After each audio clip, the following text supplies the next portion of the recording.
The views and opinions expressed on the following program are those of the host and guests and do not necessarily represent those of any organization, including One Generation Away. The freedom of a people to choose its leaders is the root of liberty. Keep alive this experiment in liberty. Liberty, in case you've forgotten, is the soul's right to breathe. Government should be very minimal in protecting liberty. Peace cannot be purchased at the cost of liberty. The sturdy ground of liberty. Liberty once lost is lost forever. Fight for their liberty and for our security. Guarantees individual liberty. This great republic, born alone in liberty. Liberty. Liberty. Liberty. Liberty. Liberty. Liberty. Just how much do you want liberty? This is Liberty Nation with Tim Donner, cutting through the double talk, taking on the topics, going after what the politicians really mean, and making it all clear. For your freedom and your liberty. Liberty Nation with Tim Donner. So aren't we just full of October surprises? A Florida man with a long criminal history is arrested for sending crude bombs to multiple Democrats. The immigrant caravan continues its inexorable path towards our southern border, and Donald Trump, for the first time, labels himself a nationalist. Welcome back into Liberty Nation Radio, a production of LibertyNation.com and heard from coast to coast on the Radio America Network. Who is Cesar Sayoc Jr., and why did this career criminal send crude bombs, many of which probably couldn't even be detonated, to some of the most outspoken critics of President Trump? We'll discuss it. Thousands of beleaguered migrants from Central America are headed for a showdown at America's southern border. In a moment, we'll talk through what's likely to happen when they get there. Midterm elections now just over a week away, and we'll be joined by Martin Walsh of LibertyNation.com to review the bidding. Plus, LibertyNation.com legal affairs editor Scott Cosenza joins us to discuss the rise and fall of Michael Avenatti. Say what? Say what? Say what? One more time. We start with our signature segment, Say What, as we roll out a heaping helping of the most wacky, astonishing, and damnable things uttered by politicians and the chattering class. 56-year-old longtime criminal Cesar Sayoc Jr. is in the hands of federal law enforcement officials after being arrested in Florida Friday in connection with the bombs sent to multiple Democrats and harsh critics of President Trump. Sayoc has a lengthy criminal history in Florida dating back to 1991 that includes felony theft, drug, and fraud charges, as well as being accused of threatening to use a bomb on a previous occasion. The whole thing seems to make little sense. Few, if any, of the bombs appeared capable of detonating. They were all sent from the same area. Sayoc was apparently driving around conspicuously in a van plastered with attention-getting political bumper stickers, so it's almost as if he planned to be arrested or expected to be arrested. But well before Mr. Sayoc was captured, longtime Hillary Clinton operative Philippe Reines went on CNN, of course, and said, "We all know who's ultimately responsible for this." I think you have to ask how much Donald Trump is responsible for the climate that we're in where things like this happen. It is notable that when an avowed Democrat shot Republican Congressman Steve Scalise and almost killed him, Republicans resisted the urge to blame leftist rhetoric and violence. Do not expect the Democrats to do the same, given their almost pathological hatred of President Trump and midterm elections being just over a week away. Meanwhile, amidst all the usual histrionics of the silly season leading up to the elections, magnified, of course, in the Donald Trump era, NBC and the Wall Street Journal released what amounts to something of a shock poll this week, showing President Trump's approval number reaching its high watermark, 47%. And the Trump-deranged talking heads on Morning Joe on MSNBC, owned, of course, by NBC, reacted as you would expect members living in the detached bubble of the leftist establishment media to react, with disbelief and attacks on those supporting Trump. Here are Mika Brzezinski and Mike Barnicle. Think about that. Nearly half of the people in this country approve of the job this man is doing. Even after Charlottesville, porn stars, his humiliation in Helsinki, bowing to Kim Jong-un, ripping babies from their mothers, calling Hispanics breeders, destroying America's most critical alliances, and bankrupting our country. And we could go on. I would submit that the acceptance of a deeply, deeply, deeply dishonest president, the acceptance of that among people is the single most important issue of our day. It's as if nobody even voted for Trump. How could they? But if they did, they're now once again being given the same deplorable label by the elite media that probably cemented Hillary Clinton's decline into oblivion. It's as if the media and their cohorts on the left learned absolutely nothing from the 2016 election and are intent on using the same failed tactics again to try and win control of Congress this year. But plenty more examples. After President Trump called himself a nationalist at a rally for Senator Ted Cruz in Texas, Lawrence O'Donnell on MSNBC said what Trump meant is white nationalist, i.e. Nazi. He knows that in America, the word nationalist usually follows the word white. When Donald Trump uses that word, he wants you to hear it as racist so that you will express your outrage at Donald Trump's racism, and that will actually help clarify for Donald Trump's followers, the racists among Donald Trump's followers, that he does really mean it as a racist message. That is Donald Trump's way of saying, I am a white nationalist. So Lawrence O'Donnell has favored us with the real interpretation of the word nationalist because he knows better than the president himself what the president meant to say. So to reiterate how it works, Trump says he's a nationalist. Lawrence O'Donnell and his left-wing counterparts condemn Trump for an America First policy, and that's a dog whistle to Trump's racist supporters that, fear not, their guy really is the racist they expect him to be. You see how that works?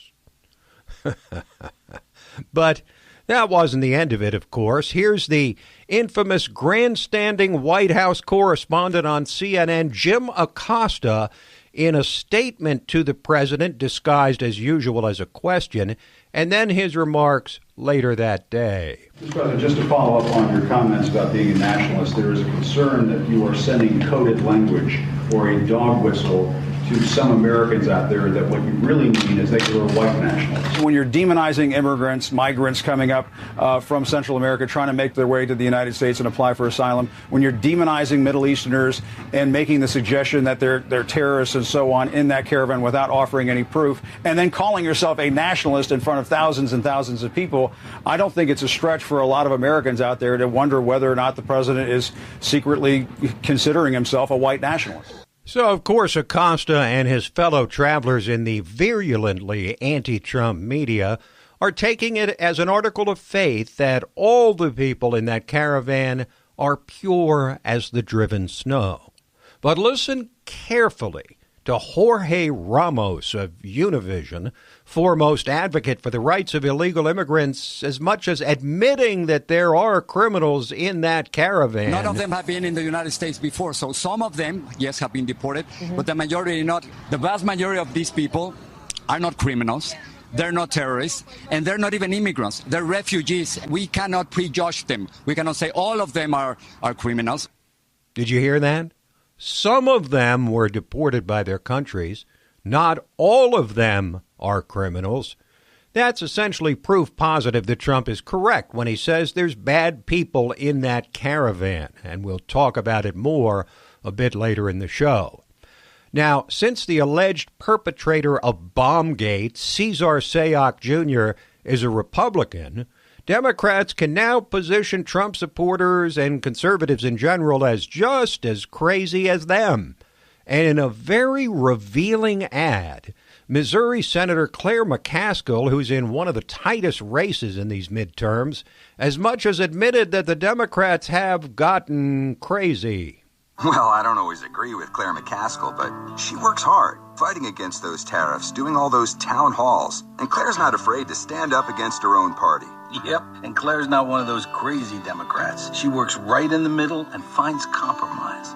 Well, Republicans have fully exploited that craziness of the left in an ad laying out all the reasons not to vote Democrat. The screaming, the violence, the smears, and death threats. The far left moving to socialism, undefended open borders, immediate tax increases, 100% government-run health care. The booming economy stopped. Nancy Pelosi back in power. Gridlock. And then impeachment. Is that really what you want? Voting for any Democrat gets you all of that. Future 45 is responsible for the content of this advertising.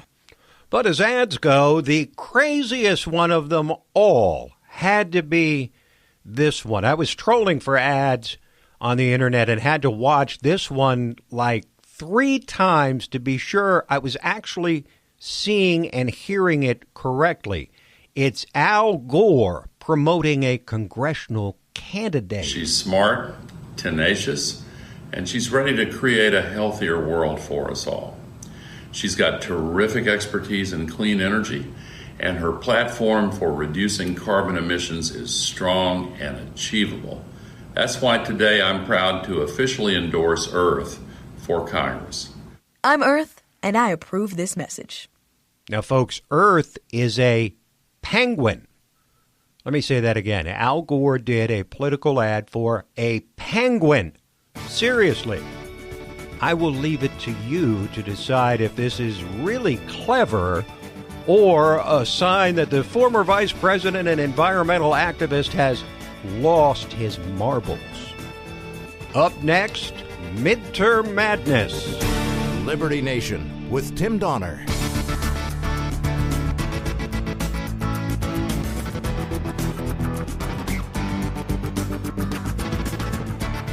What we have heard here today has been a political spectacle. We elect these guys to run the country. They're just not doing their job. This is Liberty Nation with Tim Donner. Syndicated from coast to coast on the Radio America Network. And a shout out to the good people of Cadillac, Michigan, listening on WATT AM 1240. Did you know, by the way, that GM is moving its Cadillac plant from New York back to Michigan? Not to the city of Cadillac, but Detroit. Midterm elections beckon, now just over a week away. And for all the unending talk of a blue wave in recent months that would sweep the Democrats into control of the House for sure, and maybe even the Senate, there's a new vibe in the air following the Brett Kavanaugh hearings, the migrant caravan, the Elizabeth Warren Pocahontas fiasco, and the usual array of outrageous statements by the left. So, is the red wave already here? That's the title of an article by the newest member of LibertyNation.com, Martin Walsh. And Martin joins us now. Martin, welcome. And let's start with the polls predicting a massive blue wave, but now showing something of a waning blue wave. Have the pollsters and the media used the same techniques that famously failed them in 2016? Or is this midterm election with Trump not on the ballot likely to follow the historical trend of the out-of-power party picking up a good number of seats in the House and Senate? Yeah, good to be with you. I think both. I think history certainly says that the GOP is on the verge of just getting absolutely wiped out. That's what a lot of people in the media would have you believe. But I think Trump has done a pretty good job of making the election about himself. Sometimes that would be a negative thing, but it appears to be a lot more positive. I think in 2016, the pollsters got it so wrong because they refused to really acknowledge a lot of the underlying trends, such as immigration, abandoning political correctness, and just basically not trying to be Obama. And the Democrats' message this election is, we're basically not Trump. He's just a bad guy. And that may resonate with a lot of people, but I don't think voters are really going to, that energizes enough voters to get to the polls. I think even if some don't necessarily like Trump, they don't like his tweets, his rhetoric, I think it's hard to really combat, the booming economy. You have the markets that are roaring. I think a lot of people really appreciate his tough stance on immigration. And I think we'll really see this silent majority, so to speak, come back out this election and really deliver pretty well for Republicans. Polling at least indicates that a red wave is certainly here. Okay, well, as you've said, the Democrats have run on a message of basically stopping Trump at every turn and almost nothing else, though they've tried to make health care an issue, which is ironic since it was their own Obamacare legislation that cost them massive numbers of seats all over the country over the last 6 years. Do you think, with Trump's latest approval number reaching 47%, according to NBC, that they're rethinking that strategy? And if so, is it too late to roll out an actual positive message? Yeah, I think it's too late. I think Democrats have just been supremely focused on going after Trump and essentially running on a platform of repealing and replacing, so to speak, everything he's accomplished. I think the Kavanaugh hearings really hurt the Democrats bad. Polling certainly shows that. And with Trump's approval, I think in that NBC poll, that's the highest approval Trump has ever had in that poll, which is pretty significant. Now we're less than 2 weeks out from the midterms. I think voters are basically going to say, do we want more of the smear tactics from the Democrats, the way they treated Kavanaugh, smeared him? And, you can compare that to the hot economy, the tax cuts, jobs. I think both parties have really dug in, and the message is pretty clear for voters. Our guest is Martin Walsh, national correspondent for LibertyNation.com. Now, Martin, one of the reasons the pollsters were so wrong 2 years ago is that there was obviously a hidden Trump vote from people who either lied to the pollsters about their preference or refused to talk to pollsters. Do you think this might be happening again? Yeah, I think a lot of people are hesitant to really speak with the media. I think they're largely afraid to be, smeared or attacked or insulted. They don't want to be, challenged or criticized for supporting the president and his policies. I think that's definitely, it was reflective in 2016. I think that's why they got it so wrong. And I think it's probably going to be another theme this election. People they're afraid to publicly show they support the president. And I think there's a lot of examples of violence and smears and attacks that would really support that argument. People just don't want to be attacked for their beliefs, or conservative beliefs, that is. Now, one overwhelming upset of historic proportions, like the one in 2016 when Trump beat the heavily favored Hillary Clinton, does not a pattern make. But if the Republicans defy the pollsters again this year, is it too strong a statement to say that Trump has forever changed how politics is done in this country? That's probably fair to say he's changed things pretty dramatically. I think time will tell how long it sticks. But I think he's really opened the door for more outsiders. Thank you, Martin. Yes, thank you. Martin Walsh of LibertyNation.com. Quick break, and then we're back to ask the question, what happens when that caravan reaches our southern border? Liberty Nation with Tim Donner.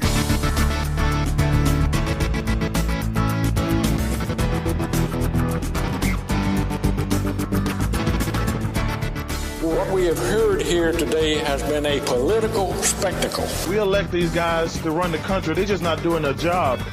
This is Liberty Nation with Tim Donner. It might yet be turned back in Mexico. It might be thwarted in a show of blunt force by ICE at our southern border. And it might flame out well before the border, given the heat exhaustion and medical challenges already plaguing its participants.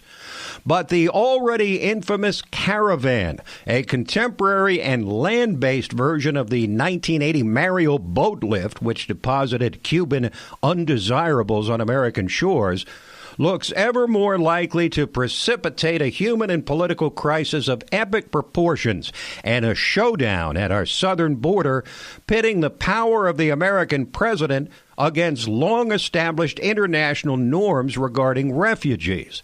One way or another, this growing, mile-long cluster of people seeking an escape from the poverty and rampant government corruption and violence in their Central American countries, primarily Honduras, will confront the American people with a choice: extend a compassionate hand to people barely clinging to hope, or establish once and for all how far, if at all, we will bend without breaking the system. Caravanners have promised to reach our border by Election Day, but that's a Herculean task, to be sure, given the approximately 2,000 miles separating them from American soil. But now we hear talk of a second caravan forming at the Mexican-Honduran border. But the final disposition of this ticking time bomb ultimately revolves around the legitimacy of the refugee status sure to be claimed by those in the caravan. Now, the United Nations High Commission for Refugees defines a refugee as someone who's been forced to flee his or her country because of persecution, war, or violence, and has a well-founded fear of persecution for reasons of race, religion, nationality, political opinion, or membership in a particular social group. This is why 2/3 of all the refugees worldwide come from 5 particular war-torn countries in the Middle East and Africa. Indeed, there are multiple legitimate reasons to claim the status of refugee, but poverty is not among them. Imagine the opposite, that poverty was actually considered a legitimate pleading to establish refugee status. With hundreds of millions of the world's inhabitants living in poverty, we would open the floodgates to untold masses of impoverished inhabitants from Central America to the Middle East to Africa and beyond. But what are we required to do as signatories to the 1948 UN Declaration of Human Rights, which declares that refugees are to be granted the, quote, right to seek and be granted asylum in a foreign territory in accordance with the legislation of the state and international conventions, unquote? Well, while the U.S. signed on to those agreements, no specifics are provided on how individual states are to determine whether an individual meets the definition of a refugee. That gives President Trump the leeway to determine that definition. But it also presents an opportunity for the left to try and define it far more broadly. And many a Democrat these days, as you are probably aware, is calling for the dismantling of ICE, the only mechanism that can prevent this caravan from overrunning the border. Can America simply accept anyone claiming refugee status, including those about whom we know little or nothing? Even members of the caravan who've submitted to media interviews admit that criminals are included in their ranks.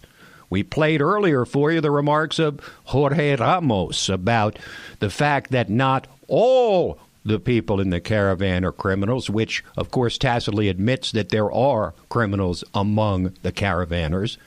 And with ICE already overburdened, would these caravanners be caught and released into the general population? And like 97% of those immigrants facing legal proceedings refuse to show up for court? This would add untold numbers to the swelling mass of illegal aliens already in our country, not to mention setting some criminals loose among the general population. Consider that a recent study by Yale and MIT estimates that 22 million illegals are already living in our midst, double the number previously accepted as the standard. Now, on the other hand, despite repeated and ultimately failed attempts by leftist judges to thwart Trump in multiple iterations of the travel ban, it is inarguable that the President of the United States possesses the statutory authority to summarily reject any person or group of persons attempting to enter the country. The Immigration and Naturalization Act passed by Congress in 1952 lays it out in unambiguous language. Here it is. Whenever the president finds that the entry of any aliens or any class of aliens into the United States would be detrimental to the interests of the United States, he may, by proclamation and for such period as he shall deem necessary, suspend the entry of all aliens or any class of aliens as immigrants or non-immigrants, or impose on the entry of aliens any restrictions he may deem to be appropriate. Judicial activism aside, President Trump clearly has the power to reject every single person in this caravan. But the question is how he will employ this power and weigh it against international standards, and how the inevitable raft of lawsuits which would follow his decision might be adjudicated. So we may be days, more likely weeks, away from a clash of titans. Trump against the left and global establishment. This president has proven over and over and over that he is not given to backing down, and he's won almost every battle he's joined or initiated. He's called the caravan an assault on our country. So leftists serving as apologists or even promoters of it would be well served to steel themselves for a 21st century version of the gunfight at OK Corral. Quick break, and then we're back with the rise and fall of Michael Avenatti. Liberty Nation with Tim Donner. And now it is time, some would say beyond time, for us to move on to our, is it a featured segment? Favorite segment, Tim. It's our favorite segment. It's my favorite segment. Yes, it is his favorite segment. Yeah. Talking Liberty with LibertyNation.com legal affairs editor and constitutional lawyer and regular contributor to Liberty Nation Radio, Scott Cosenza. Hello, Scott. Hello, Tim. Okay, well, the chickens are coming home to roost for Michael Avenatti. He's been kicked out of his offices for failing to pay rent for several months. We found out that he apparently owes millions in back taxes, and now the creepy porn lawyer and Julie Swetnick, remember her, who thought they could just throw stuff against the wall and accuse Brett Kavanaugh of being a gang rapist free of consequences, are running up against the Senate Judiciary Committee, which is saying not so fast. Tim, Chuck Grassley and the Senate Judiciary Committee has forwarded to the Justice Department a criminal referral for Michael Avenatti and Julie Swetnick. So they have said officially, hey, we think these people may very well be guilty of a federal crime.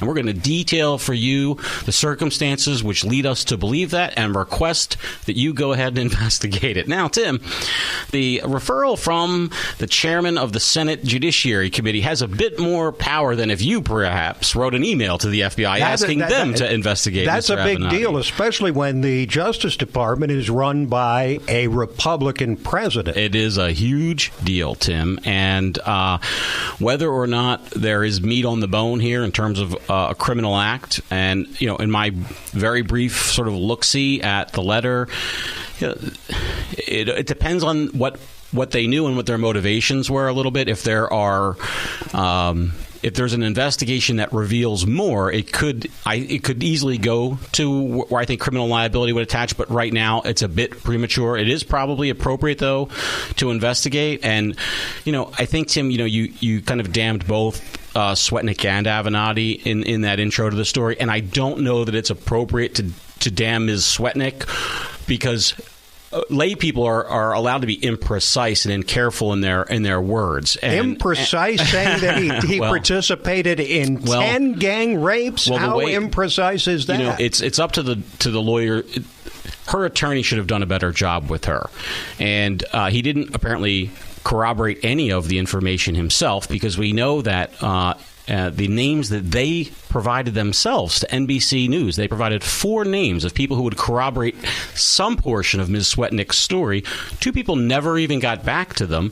One person said that they had no knowledge of the events in question or anything like it, and the 4th person said they had no recollection of meeting or knowing Ms. Swetnick at all. I mean, aren't Avenatti and Swetnick wide open to a defamation suit? I mean, they tried to destroy this guy's reputation with nationally bannered stories about how he participated in a series of gang rapes. Tim, I can tell you for sure that if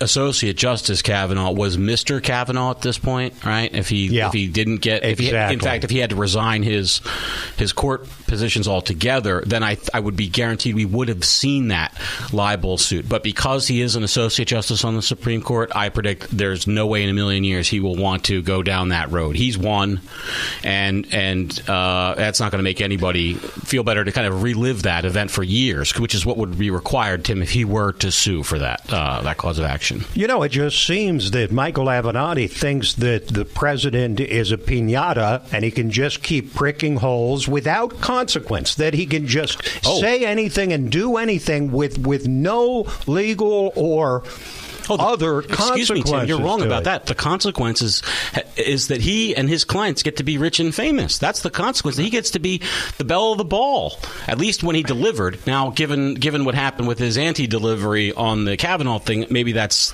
tide has turned. But before that, it was more Twitter followers and more social media and more.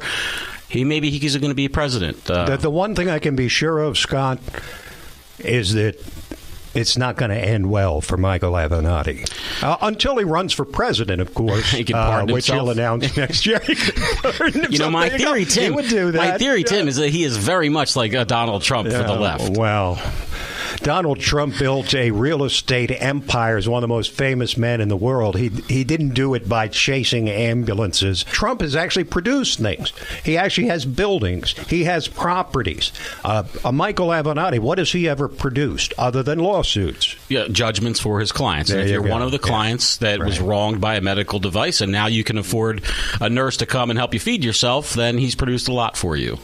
Well, evidently he hasn't made enough to pay his taxes. He owes millions. But before Tim, it's conservatarians. Let's not go ahead and denigrate somebody who rejects the notion that the high taxes. Certainly, you're not condoning the don't even say it out loud. Forestalling Stop of right the there. payment of legitimate taxes to the Internal Revenue Service.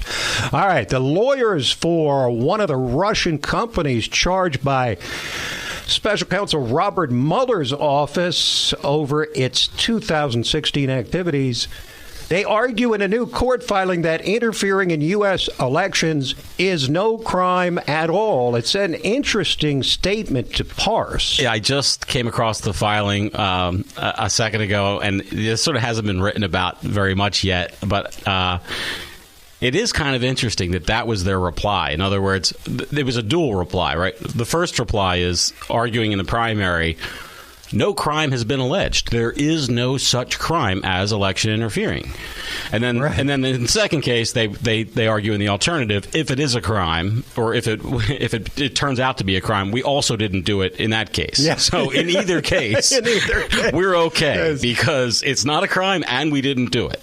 Well, I often ask the question during the height of the Russia probe, which we haven't heard much about lately. I know that. The run up to the election was, tell me which country one of your favorite questions, right? On the planet does not interfere in the elections by trying to influence policy. It's happened forever. We're one of the worst. The U.S. is one of the worst perpetrators of interference. Many examples of that throughout history. All right, the Wisconsin Department of Justice asks a court for prior restraint following a then-student journalist's public records request. This is a bit complicated. Why is it important?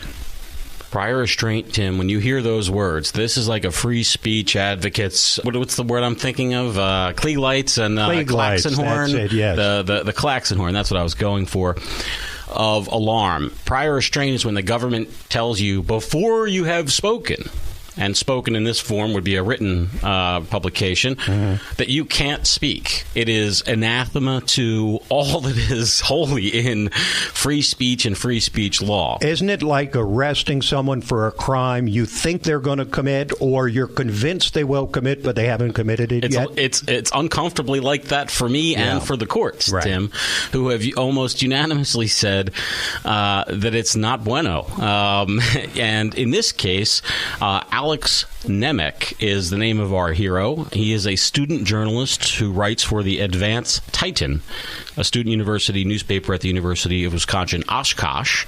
And Bigosh. They got there was a story about a professor who was pulled out of class, and then it seemed like perhaps suspended from teaching.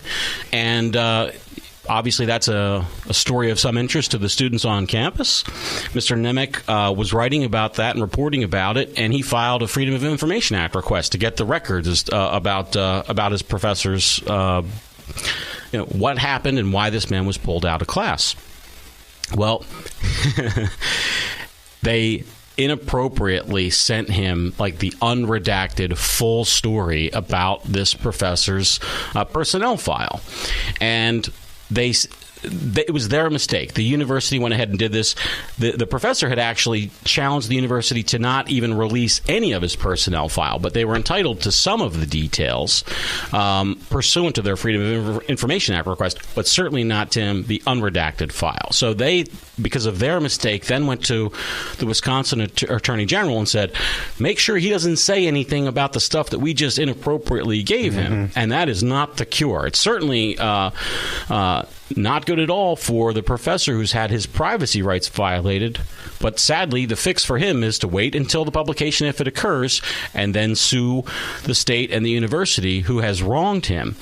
But not Mr. Nemec or the Advanced Titan. They haven't broken any law, and they must not, Tim, if we're to have free speech, be subject to prior restraint, where the Wisconsin DOJ filed an emergency motion for a temporary restraining order and permanent injunction against them releasing this material. Tim, truthful material. It's not a lie.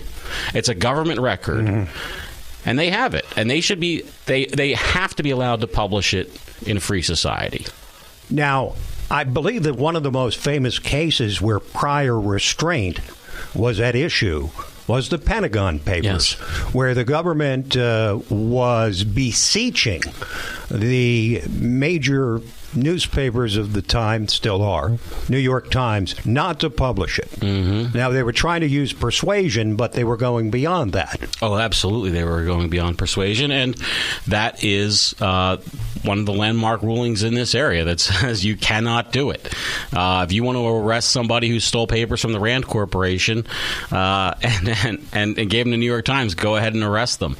But that's not consistent with the First Amendment to go ahead prior to a publication and say what can or cannot be published. Quickly, one more story. The New York Attorney General filing ridiculous climate change charges lawsuit against ExxonMobil. I'm just beside myself with this, Tim. Eric Schneiderman is the man's name. And to use the office, it is a sacred office. He's one of the few people who has the right to say that person should be put in jail and then kind of make it happen through the mechanisms that he has available to him. And for him to use that not to protect the people of New York and to spend their tax dollars on the people who are harming the people of New York, right? There's plenty of fraud and abuse and all kinds of things that happen in New York, just like anywhere, that this man should be using his office to protect and also go ahead and prosecute. Instead, he's using it to advance his pet political cause. And he is one of these global warming true believers, and also a person who clearly has his eye on higher office. Obviously. And he's abusing his position to go ahead and spend the people's dollars on basically, it's like a campaign ad for him, right? And I think that's why it's disgusting. He should be denigrated for it. Thank you, Scott. Thank you. This program, Liberty Nation Radio Plus, our podcast, produced by LibertyNation.com, entitled The Uprising, hosted by Scott and me and Lisa K. Donner, are available to you on demand at LibertyNation.com and from fine podcast providers everywhere. So that is it for this week, but we'll be back at you next week in the run-up to the midterm elections. This is Tim Donner saying stand up for liberty. And we'll see you next time on Liberty Nation Radio.